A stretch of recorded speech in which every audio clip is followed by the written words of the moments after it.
Hello everybody, Brian Keeler. I'm at the Norman Rockwell Museum in Stockbridge, Massachusetts. I'm here for just an incredible exhibit. We stopped here fortuitously, and it was just the perfect exhibit for me. It's titled, Painters of Light, Illustrators of Light, and it includes Maxfield Parrish, Wyeth, and Rockwell, and several other illustrators of the early 20th century.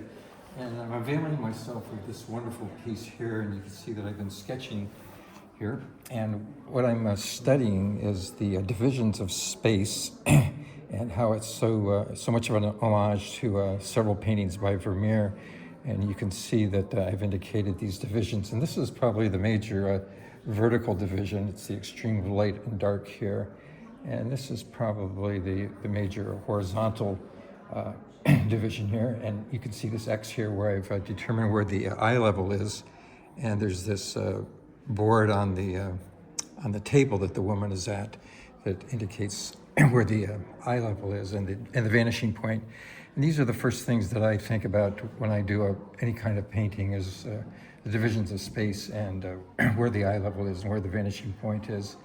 But the theme of this painting is a direct homage to several Vermeer paintings. One of them is called The Geographer, and there's another companion piece too. And they're set up very similar with a person. In Vermeer's case, it's a male figure working in his studio. And in this case, Rockwell's taking advantage of having a woman contemplating lighting an oil lamp on this table. And it's just a tour de force of detail and subtlety. Like if you look down here, all these subtle nuances of shade and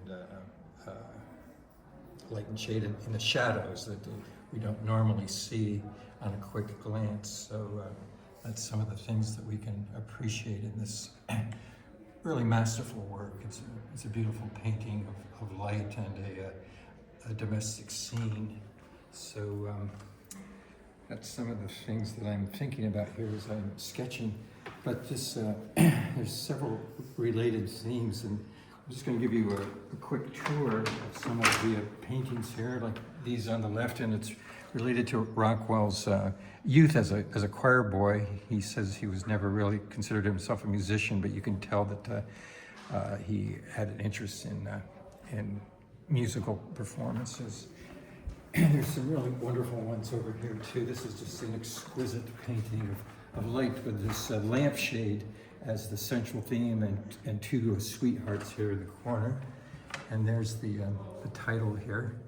And this, if you go here to this illustration here on the right, the whole exhibit is based on paintings of light, but as sort of advertisings for electric lamps. In other words, they were trying to promote the use of electric lamps.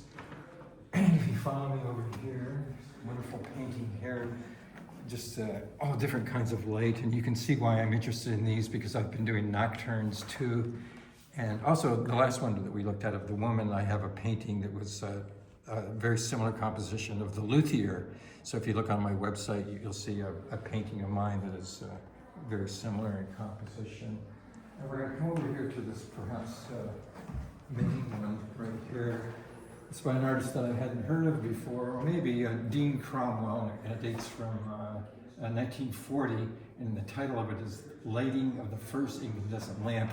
And this is Thomas Edison here. It's just an incredibly beautifully well worked out composition and painting, and just a tour de force of painting and illustration.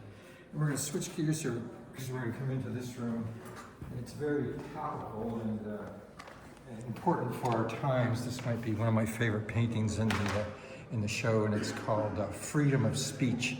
And as you can tell from our fraught times that we're living in, freedom of speech is very much in the concerns and in the headlines of all of our papers and news reports. And so it's a dramatic moment in this town hall where a man was expressing opinion that was not held by most of the people in the town, but they still let him speak and gave him his moment there to allow for democracy to work in a small town. And if you come over here, they have this wonderful, they have the jacket that man wore. And in the painting, so that's really interesting to see that they still have the props left. So if you go back to the painting there, you can see the jacket. We're going to finish up in this room because it has two very topical pieces here that are very pertinent to today, and even perhaps more so than they were at the time of American divisions and aspects of racial relations in America. And this one to your right is perhaps his most poignant one. You know, people kind of disparage Norman Rockwell and say he was just an illustrator, but this exhibit and this museum really shows him as a powerful painter of social realism. And this one here is titled The Problem We All Live With. So you can see the tomatoes that have been thrown here, and it depicts an aspect from American racial relations from the early 1960s. So this is recapping here the wonderful exhibit at the Norman Rockwell Museum in Stockbridge, and it's just been an incredible museum, an incredible stop here today. So I hope you enjoyed this presentation. Cheers.